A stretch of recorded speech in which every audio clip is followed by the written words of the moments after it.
Roman Reigns WWE की दुनिया के एक चमकते सितारे रहे हैं, जहां कई फैंस को वो मेन इवेंट बेबी फेस के तौर पे हमेशा अच्छे नहीं लगे, पर वो अपने फैंस बिना कुछ नहीं हैं। इसी तरह द बिग डॉग के पास बैक स्टेज कई दोस्त हैं, जिसके साथ ही कई लोग ऐसे भी हैं जो उनके दुश्मन बन गए हैं। तो जुड़िए रेसलमेनिया के साथ, जहां हम बात करेंगे उन रेसलर्स की जो रोमन रेंस के दोस्त हैं और साथ ही उनकी जिनके बारे में वो सोचते भी नहीं। Number 1, Chris Jericho. कभी कभी ये याद रखना मुश्किल हो जाता है कि क्रिस जेरिको 53 साल के हैं और वो 1990 से प्रोफेशनल रेसलिंग कर रहे हैं। इस बहुत ही सम्मानित और अनुभवी ग्रैपलर ने इस बिजनेस में बहुत से बड़े नाम देखे हैं और रेसलिंग के कुछ बहुत अहम दौर में काम किया है, फिर चाहे वो मंडे नाइट वॉर हो या फिर रूथलेस एग्रेशन एरा। इसलिए जेरिको से मिली तारीफ या आलोचना दोनों सुनने लायक होती थी। जेरिको की 2018 में रोमन रेंस पर कमेंट्स कुछ ऐसी थी।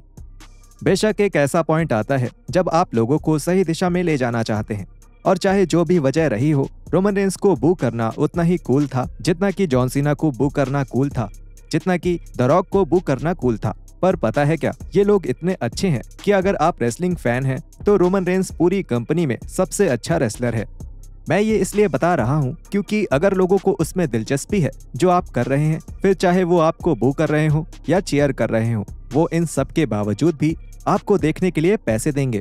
बेशक ये जरूरी नहीं कि एक रेसलर की इज्जत करने का मतलब दोस्ती हो, पर जेरिको के केस में वो उनसे छोटे रेंस के दोस्त बन गए और उनको रेंस की ये बात अच्छी लगी। वो कुछ बियर्स पीते हैं और घूमते फिरते जिंदगी के मजे लेते हैं, जो कि वैसा ही है जैसा जब जेरिको एक जवान रेसलर थे तब था। जेरिको और रेंस काफी अच्छे दोस्त हैं और जितना वो साथ में काम करते जा रहे हैं, उनकी दोस्ती और गहरी होती जा रही है। Number 2, Daniel Bryan. Professional wrestling के जोरदार कंपटीशन की वजह से हो सकता है कि रेसलर्स अपने दोस्तों का फायदा उठाएं। कभी कभी वो आगे बढ़ने के लिए अपने पुराने दोस्तों को धोखा भी दे सकते हैं। और नहीं, हम डब्ल्यूडब्ल्यूई की स्टोरी लाइन्स के बारे में बात नहीं कर रहे हैं। हालांकि डैनियल ब्रायंस और रोमन रेंस डब्ल्यूडब्ल्यूई में शील्ड के दौरान दोस्त बने। उनकी दोस्ती 2014 में लड़खड़ा सकती थी, जब डब्ल्यूडब्ल्यूई यूनिवर्स ने ये मांग रखना शुरू किया कि डैनियल ब्रायन को रेसलमेनिया 30 के मेन इवेंट में जगह दी जाए, जिसके बाद वो डब्ल्यूडब्ल्यूई वर्ल्ड हैवीवेट चैंपियन बने। रेंस अपने दोस्त से जलने के बजाय उनके लिए खुश थे और उन्होंने उनकी तारीफ भी की। ब्रायन सबसे शानदार हैं। अगर कोई भी इससे कुछ अलग बोलता है तो वो बेवकूफ है। मैं बहुत किस्मत वाला हूँ कि मुझे डैनियल ब्रायन जैसा दोस्त मिला। Number 3, Ric Flair. Roman Reigns की दोस्ती कई अलग अलग जनरेशन्स के रेसलर से हैं, जिसमें से एक है wrestling icon Ric Flair. Reigns के इस रिटायर्ड हॉल ऑफ फेमर के साथ इतने रिंग में ज्यादा इंटरेक्शन नहीं हुए हैं, लेकिन दोनों काफी अच्छे दोस्त बन गए। और फ्लेयर ये भी दावा करते हैं कि उनकी बेटी शार्लेट के साथ रेंस भी उनके सबसे पसंदीदा डब्ल्यूडब्ल्यूई परफॉर्मर हैं। कई लोगों को उनकी दोस्ती के बारे में तब तक नहीं पता था जब तक 2017 में फ्लेयर लगभग मरने वाले थे। 2017 में नेचर बॉय रिक फ्लेयर की तबीयत का खराब होना कई फैंस और साथ के रेसलर्स को परेशान कर गया और लाखों लोग फ्लेयर के घर उनको जल्दी ठीक होने के लिए दुआएं और प्रेयर्स देने पहुंच गए। इस दौरान रोमन रेंस ने सपोर्ट सेंटर में फोन करके फ्लेयर की फैमिली का साथ दिया। इससे उन्होंने 16 बार वर्ल्ड चैंपियन के साथ अपनी दोस्ती दिखाई। कुछ ऐसा होते हुए देखना, मुझे ज्यादा कुछ नहीं पता जो मैं बता सकूं, पर मुझे इतना पता है कि मैं और रिक बहुत अच्छे दोस्त हैं। मैं उनके साथ कई टूर्स पर गया हूं, उनके साथ समय बिताया है, उनके साथ बात की है। वो बहुत अच्छे आदमी हैं। इतना अच्छा समय, इतने बढ़िया करिश्मेटिक इंसान, लेकिन इतने अच्छे इंसान। अगर आप उनके दोस्त हैं तो आपको पता होगा वो आपको बहुत प्यार देंगे और मेरी सारी प्रेयर्स और दुआएं उनके, शार्लेट के और बाकी के परिवार के साथ हैं। Number 4, dean Ambrose and Seth Rollins. ये कोई हैरानी की बात नहीं है कि रेंस अपने शील्ड के साथी डीन एम्ब्रोस और सेथ रॉलिंस के करीब हैं। हालांकि साथ काम करने का हमेशा ये मतलब नहीं होता कि बैक स्टेज या फिर रेसलिंग की दुनिया के बाहर आपकी दोस्ती भी अच्छी होगी। अगर ओली एंडरसन को देखें, जिन्होंने द 4 हॉर्समैन के साथ मिलकर काम किया था, उनके साथ कई 100 शोज में काम करने के बावजूद भी वो उनके दोस्त नहीं थे। बहरहाल रेंस, एम्ब्रोस और रॉलिंस के बहुत करीबी दोस्त हैं, और खासकर एम्ब्रोस के, जिनकी अलग पर्सनैलिटी ने रेंस के साथ उनकी दोस्ती को और गहरा किया है, न कि कमजोर। रेंस की रॉलिंस के साथ दोस्ती भी बहुत जानी मानी है। Number 5, triple H. डब्ल्यूडब्ल्यूई के सुपरस्टार और कैमरे के पीछे से डब्ल्यूडब्ल्यूई को संभालने वाले ट्रिपल एच ने रोमन रेंस को डब्ल्यूडब्ल्यूई की ऊंचाइयों को छूते हुए देखा है, जिसमें रेंस के एनएक्सटी में बिताए समय से लेकर उनके मेन रोस्टर रन तक, और इस दौरान ल्यूकीमिया के खिलाफ उनकी लड़ाई और रेसलिंग में उनकी वापसी तक सब शामिल है। WWE के सबसे ताकतवर रेसलर के तौर पर हेम्सली के पास रेंस का सामना करने के कई मौके आए और वो उनको सिर्फ दोस्त नहीं बल्कि कैमरे के पीछे के नजरिए से देखते तो एक बहुत ही अच्छा इंसान मानते हैं। Number 6, Braun Strowman. WWE हमेशा सब सही ढंग से नहीं करता। रोमन रेंस और ब्रॉन स्ट्रोमैन का शो बहुत बड़ा हिट था क्योंकि WWE यूनिवर्स ने WWE में दो सबसे ताकतवर रेसलर्स के बीच में लड़ाई करवाई थी। दोनों खतरनाक रेसलर्स साथ काम करते करते बहुत अच्छे दोस्त बन गए और एक दूसरे के साथ घूमते फिरते भी दिखे। दोनों एक दूसरे के काम की इज्जत करते हैं और स्ट्रोमैन ने रेंस को शुक्रिया भी बोला है उन्हें बेहतर दिखाने के लिए, खासकर उनके 2017 के फ्यूड के दौरान। स्ट्रोमैन ने CBS स्पोर्ट्स को बोला था, रोमन रेंस अगर दुनिया का सबसे अच्छा नहीं तो भी सबसे अच्छे रेसलर्स में से एक तो जरूर है। मुझे नहीं फर्क पड़ता कि कौन क्या कह रहा है, वो हर रोज ऐसा करते हैं और ये भी फर्क नहीं पड़ता कि वो किसके साथ लड़ रहे हैं, वो सबके होश उड़ा देते हैं। पिछले कुछ समय से हम दोनों दुनिया में जहां भी जाते हैं सबको दीवाना बना देते हैं। ये ऐसी चीज है जो लोगों को समझ नहीं आती और ये रोमन रेंस के काम करने के अनुशासन है। वो बहुत तगड़े हैं। मैंने इस प्रोग्राम में उनको बहुत मारा है और अब चाहे वो जिद हो, बेवकूफ़ी हो या प्यार, वो बार बार उड़ते रहते हैं और मुझे उन्हें फिर से पटकने के कारण देते रहते हैं। एक बड़े इंसान से बड़ी तारीफ। अब देखते हैं उन सुपरस्टार्स को जिनसे रोमन रेंस को फर्क नहीं पड़ता और ना ही उन्हें रोमन रेंस से फर्क पड़ता है। Number 1, Brock Lesnar. The beast incarnate का हर इंसान से नफरत करने का व्यवहार दुनिया भर में मशहूर है, इसलिए फैंस को ज्यादा हैरानी नहीं होती जब वो किसी रेसलर की बिग ब्रॉक के साथ लड़ाई के बारे में सुनते हैं। रेंस की बात करें तो उनके लेसनर के साथ दिक्कत दो चीजों की वजह से है। लेसनर की अजीबोगरीब पर्सनैलिटी के अलावा यूनिवर्सल चैंपियन के तौर पर उनका पार्ट टाइम स्टेटस और एम्ब्रोस और लेसनर के छोटे से प्रोग्राम के दौरान रेंस के शील्ड भाई डीन एम्ब्रोस के साथ लेसनर का व्यवहार। पिछले साल रेसलमेनिया 34 में जब रेंस लेसनर से हार गए, रेंस ने लेसनर के बारे में बोला कि कैसे पूरा WWE लॉकर रूम लेसनर की रेयर अपीयरेंस से परेशान था। रेंस की कमेंट्स सिर्फ काम से परेशान होकर नहीं आई थी, क्योंकि रेंस इस बात से चिढ़े हुए हैं कि लेसनर को इतना कम नजर आने के लिए इतना कुछ मिलता है। वहीं WWE रोस्टर के बाकी रेसलर्स हर रोज कड़ी मेहनत करते हैं। उनके गुस्से की एक वजह यह भी हो सकती है कि रेसलमेनिया 32 में एम्ब्रोस के साथ लेसनर का मैच बहुत ही बेकार था। उनको ये लगा कि लेसनर ने एम्ब्रोस को जिताने के लिए ज्यादा कुछ नहीं किया। Number 2, Randy Orton. Randy Orton बाकी WWE सुपरस्टार्स को गुस्सा दिलाने के लिए मशहूर हैं और उन पर कई आरोप लगे हैं, जिनमें WWE के एम्प्लॉयज और फीमेल रेसलर्स को हैरेस करने का भी आरोप शामिल है। रेंस ने जब सिंगल रेसलर के तौर पर तेजी से आगे बढ़ना शुरू किया, तब उनको एक प्रोग्राम में रैंडी के खिलाफ रखा गया था। रेंस ने उनके मैचेस की क्वालिटी को लेकर ऑर्टन के साथ लड़ाई की थी और रेंस को ये शिकायत थी कि ऑर्टन के पुराने स्टाइल की वजह से मैचेस बोरिंग हो रहे हैं। जब इन मैचेस को देखने वाले फैंस ने भी नेगेटिव रिएक्शंस दिए, तब ये खबर आई थी कि ऑर्टन को बाकी WWE सुपरस्टार्स से भी आलोचना मिलने लगी, जिनको भी ये लग रहा था कि वो अपने स्टाइल से रेंस का पुश बिगाड़ रहे हैं और वो भी शायद जानबूझ के।